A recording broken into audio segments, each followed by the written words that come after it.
Investment in securities market are subject to market risks. Read all the related documents carefully before investing. क्या आप भी उन लोगों में से हैं जिन्हें हाल फिलहाल में एक फीलिंग हो रही है कि बाजार में बड़ी गिरावट आने वाली है, यानी एक बड़ा क्रैश जो कि कई सालों से नहीं देखा गया, उस तरह का बड़ा क्रैश निफ्टी में आने वाला है। ऐसी फीलिंग अगर आपको पिछले कुछ दिनों में आई है और आप उसको लेकर के चिंतित हैं, समझ नहीं पा रहे हैं कि क्या एक्शन लिया जाए, क्या आपकी ये चिंता जायज़ है या नहीं, इस तरह के सवाल अगर आपके मन में है तो आज का ये वीडियो विशेष रूप से मैंने आप ही के लिए बनाया है।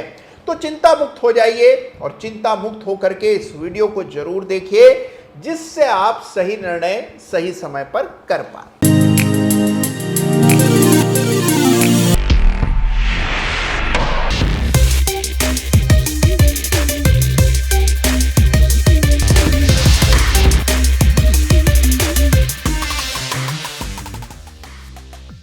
नमस्कार, जय श्री राम।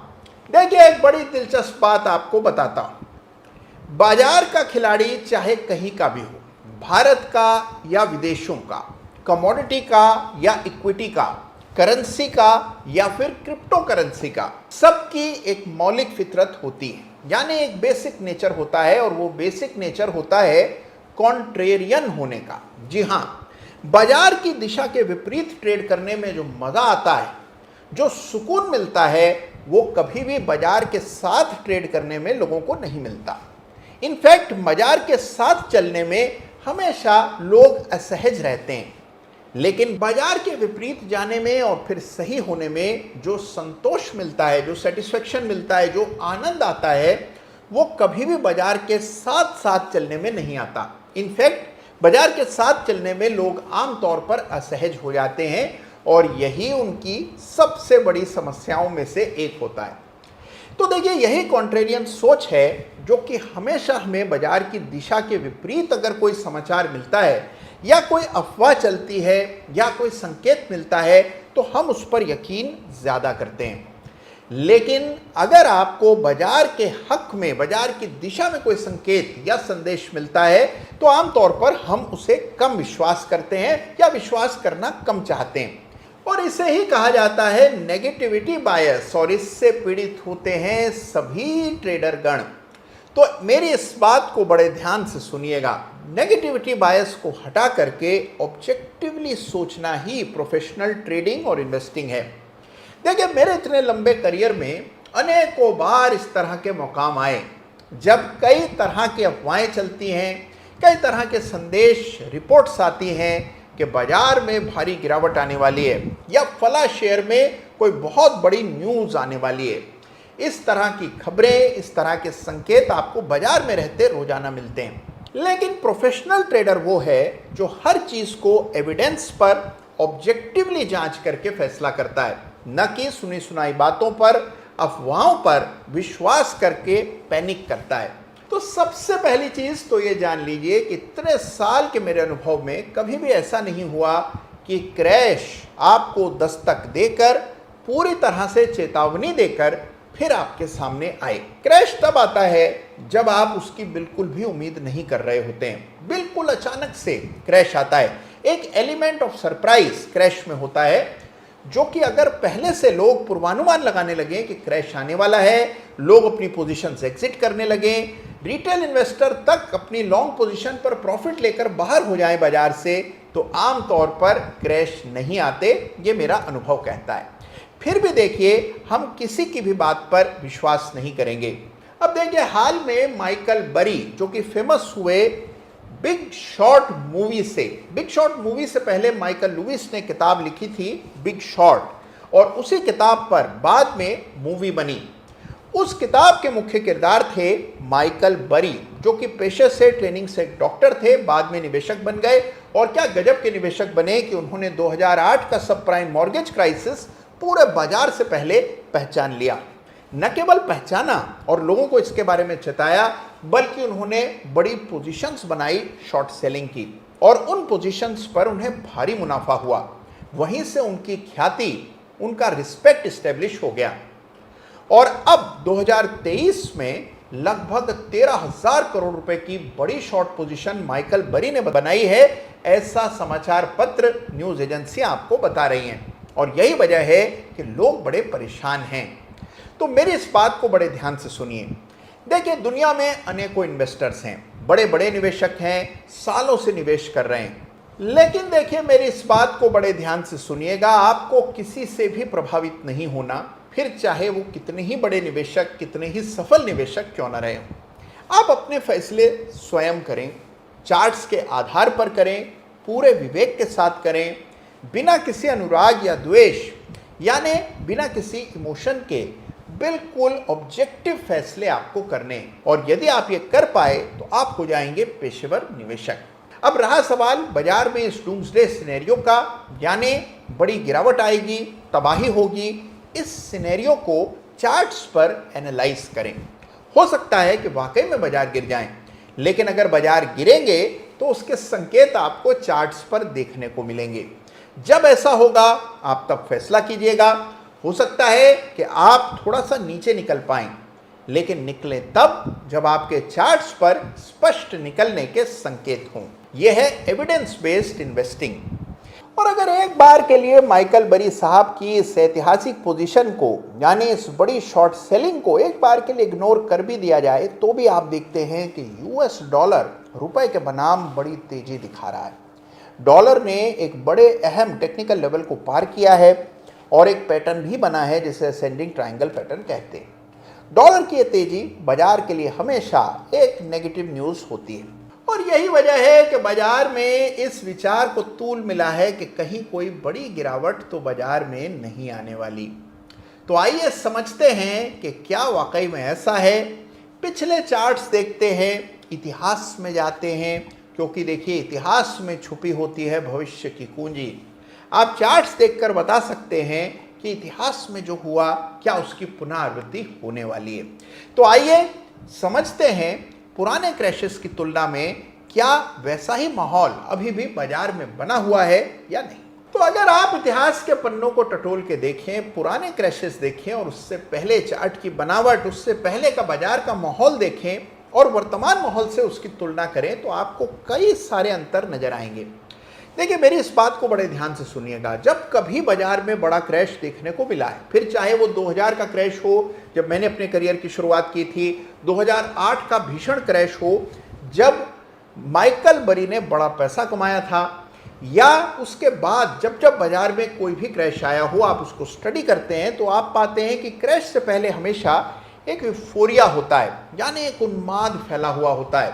हर व्यक्ति बाजार में हिस्सा लेना चाहता है, बढ़ चढ़कर पार्टिसिपेट करना चाहता है और हम देखते हैं कि इस तरह के वातावरण में ऐसा लगता है कि शेयर की कीमतें कभी घटेंगी ही नहीं। तो देखिए, हर क्रैश से पहले बाजार में देखने को मिलता है यूफोरिया। सवाल यह है कि क्या इस बार भी वो यूफोरिया बाजार में है?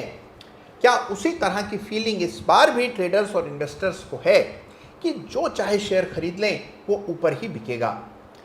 तो मेरा यह मानना है कि इस बार लोग यूफोरिक कम स्केप्टिकल ज़्यादा हैं, यानी लोगों के मन में संदेह ज़्यादा है। इस पूरी रैली में एक बड़ा तबका बाजार का हिस्सा ही नहीं ले पाया, क्योंकि वो इस पर हमेशा शंका ही करते रहे और बाजार में हमने देखा तेज रफ्तार बढ़त बनी। विशेष रूप से जो तेजी का आखिरी हिस्सा रहा है, इसमें बहुत कम लोगों ने पार्टिसिपेट किया। तो यूफोरिया जैसी स्थिति कम से कम अभी बाजार में नहीं दिखती है। लोग हर परिस्थिति के लिए तैयार, तत्पर दिखते हैं। और दूसरी परिस्थिति जो कि आमतौर पर हर क्रैश में देखने को मिलती है और क्रैश की बड़ी वजह होती है, वो है लेवरेज, यानी कि लोग अपने बूते के बाहर की पोजीशंस बनाने लगते हैं। लेवरेज बाजार में कुल मिलाकर थोड़ा मुश्किल हुआ है। कई सारे ऐसे नियम बने हैं जिनके कारण मार्जिन बढ़ गया है और इस वजह से बाजार में रिटेल साइड में लेवरेज कम हुआ है। तो कुल मिलाकर के देखें तो ओवर लेवरेज्ड पोजीशंस भी कम है। तो देखिए, एक और चीज़ जो कि बहुत इंपॉर्टेंट होती है और वो है वैल्यूएशन। देखिए, अगर आपको याद हो 2019-2020 में, यानी कोविड संकट से पहले जब बाजार बढ़ रहे थे और बजट आया और उस समय अगर निफ्टी का पी देखते आप तो वो कोई आपको 25 से 27 के बीच में कहीं नजर आता। आज आप देखते हैं कि इतनी बढ़त आ जाने के बाद भी निफ्टी का पी कोई 22 के आसपास चल रहा है। इसका मतलब बाजार में कोई बहुत ज़्यादा फ्रॉथ यानी कि वैल्यूएशंस ज़रूरत से ज़्यादा बढ़े हुए नहीं हैं। कंपनियों के नतीजे अच्छे आ रहे हैं, कंपनियां तेजी से विकास का काम कर रही हैं, विस्तार कर रही हैं, नई परियोजनाओं की घोषणा हो रही है, कैपेक्स हो रहा है, दुनिया भर के निवेशक भारत की ओर देख रहे हैं और जो वैश्विक संकट है उसके चलते भारत एक हेवन ऑफ सेफ्टी नज़र आ रहा है और यही वजह है कि बड़े पैमाने पर विदेशी निवेश भी भारत में आया है। तो कुल मिलाकर के चीज़ें देखें तो बहुत ज़्यादा लेवरेज नहीं दिखता है और बहुत वैल्यूएशन भी हाई नहीं है।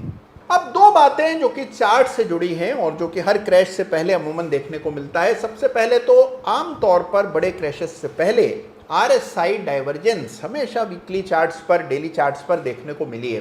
फिर चाहे 2008 का क्रैश हो, 2000 का हो, 2006 की मंदी हो, कभी भी बाजार में कोई बड़ा सिग्निफिकेंट ड्रॉप होता है तो आमतौर पर डाइवर्जेंस चार्ट पर देखने को मिलती है। लेकिन मुझे बड़ा हर्ष है आपको ये बताते हुए, और आप खुद भी चार्ट पर इसको जांच सकते हैं कि अभी तक RSI पर किसी भी प्रकार का डाइवर्जेंस चार्ट पर नहीं नजर आता। दूसरी बात जो कि बहुत महत्वपूर्ण है चार्ट से जुड़ी हुई, वो है कैंडल साइजेस। आमतौर पर गिरावट से पहले बड़ी तेजी होती है और इस तेजी में कैंडल के साइजेस बड़े बड़े बनने लगते हैं। यानी अगर आप किसी भी बड़े क्रैश को देखें, स्टडी कीजिए, तो आप देखेंगे कि पहले छोटे छोटे कैंडल्स बनते हैं शुरुआती दौर में उस अप ट्रेंड के, और फिर जैसे जैसे वो ट्रेंड मैच्योर होने लगता है, क्रैश करीब आने लगता है, तो बड़ी बड़ी ग्रीन कैंडल्स बनने लगती हैं और उसके बाद एक विशाल रेड कैंडल बनती है, एक टावर टॉप रिवर्सल या बॉम्ब रिवर्सल पैटर्न बनता है और उसके बाद भीषण गिरावट देखने को मिलती है। इस समय अगर आप निफ्टी का, बैंक निफ्टी का, स्मॉल कैप निफ्टी का, मिड कैप निफ्टी का जो चाहे चार्ट देख लें, विदेशी बाजारों के चार्ट देखें, तो भी आपको बहुत ही छोटी साधारण कैंडल्स बनते हुए नजर आ रही हैं। तो ये चीज़ भी कुल मिलाकर ठीक है। तो चार्ट के लिहाज से भी देखें तो कोई खास संकेत नहीं है कि बड़ी गिरावट आने वाली है। लेकिन जैसा मैंने आपको शुरू में कहा कि गिरावट दस्तक देकर के नहीं आती, कभी भी आपको चेतावनी देकर के नहीं आती। इसलिए ट्रेडर वही है जो हमेशा बड़े फॉल के लिए तैयार रहता है। तो मेरी तैयारी बड़े फॉल की इसलिए नहीं है कि बाजार में अफवाह चल रही है कि बड़ी गिरावट आएगी, इसलिए है कि मैं हमेशा ये तैयारी रखता हूँ और आपको भी ये तैयारी रखनी चाहिए। अब देखिए एक चीज़ और आपको बताता हूँ जिससे आपको थोड़ा ढाढ़स मिलेगा। देखिए 2024 में भारत में तो आम चुनाव हैं ही, लेकिन US मार्केट में भी इलेक्शंस होने वाले हैं, यानी कि अमेरिका में है राष्ट्रपति के चुनाव। और ये जो चुनाव है, ये जो चुनावी साल है, इसमें आमतौर पर क्रैश आने की संभावना बहुत कम होती है। और उसकी वजह यह है कि चुनाव से पहले जो राष्ट्रपति होते हैं, अगर बाजार गिर रहा होता है तो आमतौर पर उनका रीइलेक्शन बड़ा मुश्किल काम हो जाता है। इसीलिए इलेक्शन ईयर में आमतौर पर बड़े फॉल्स रेयरली आते हैं। तो इस बात को भी ध्यान में रखिएगा जब आप अपना एनालिसिस करें। लेकिन फिर एक बार आपको रिमाइंड करा दूं कि गिरावट, फॉल के लिए हर निवेशक को हर समय तैयार होना चाहिए। अब ये तैयारी कैसे हो ये जान लीजिए, क्योंकि ये काम की बात है। जितने भी शेयर्स आपके पास हैं, जिस भी स्टॉक में आपका निवेश है, जिस भी इंडेक्स में आपने निवेश किया हुआ है, उसके चार्ट को ज़रूर देखिए, उसमें लेवल्स मार्क कीजिए, उसका ट्रेंड एनालाइज कीजिए। अगर उसके ट्रेंड में कोई बदलाव आ रहा है, आपको उस चार्ट पर कोई डाइवर्जेंस दिख रही है, कोई ब्रेकडाउन आता हुआ चार्ट पर नजर आ रहा है, तो निश्चित रूप से आपको फॉल का वेट नहीं करना चाहिए। आपको सही निर्णय सही समय पर चार्ट के आधार पर लेना है, किसी भी बात से प्रभावित हुए बिना। लेकिन अगर चार्ट पर कोई संकेत नहीं है, केवल आपने सुना है कि एक बड़ी गिरावट आ सकती है और आप अच्छे खासे मुनाफे में हैं, ये पर्याप्त वजह नहीं है कि आप अपने पोर्टफोलियो को खाली करके बाजार से बाहर हो जाएं। तो बाजार में आपको फैसले चार्ट के आधार पर और बिल्कुल फोकस्ड होकर के लेने होते हैं।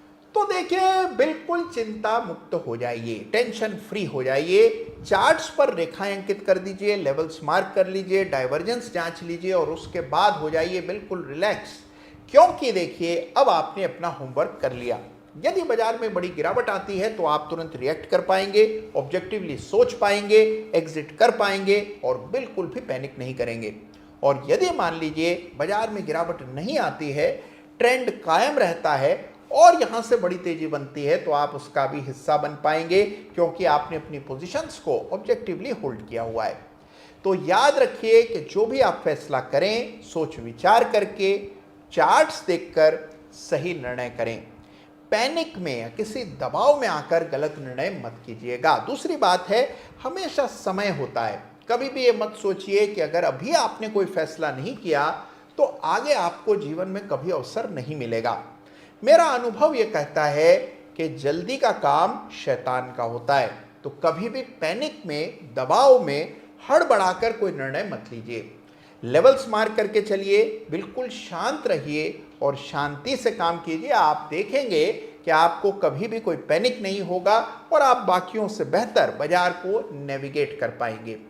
तो आज का ये विशेष वीडियो आपको कैसा लगा मुझे ज़रूर बताइएगा। अगर आपको भी कोई चिंता हो रही थी और इस वीडियो को देख लेने के बाद कुछ चिंता कम हुई हो तो भी मेरे साथ कमेंट में ज़रूर शेयर कीजिएगा। कोई और वजह है जिसकी वजह से आप बाजार को लेकर आशंकित हैं तो वो भी मेरे साथ बांटना मत भूलिएगा। अपना ख्याल रखिएगा और इन्वेस्ट करते रहिए, ऑब्जेक्टिवली इन्वेस्ट कीजिए और याद रखिए कि हम ये काम 1-2 दिन के लिए, 1-2 महीनों के लिए या एक तेजी और मंदी के लिए नहीं कर रहे हैं। निवेश, ट्रेडिंग, इन्वेस्टमेंट ये आप करते हैं तो ये आपका करियर है, जीवन पर्यंत इसे आपको करना है। तो इस तरह के मौसम तो बिगड़ते रहेंगे, सुधरते रहेंगे, कभी बहुत पॉजिटिविटी होगी तो कभी बहुत नेगेटिविटी होगी, लेकिन जो व्यक्ति चार्ट्स के आधार पर निर्णय करता है उसे कभी कोई कंफ्यूजन नहीं होता। ख्याल रखिएगा अपना। धन्यवाद। जय हिंद, जय भारत।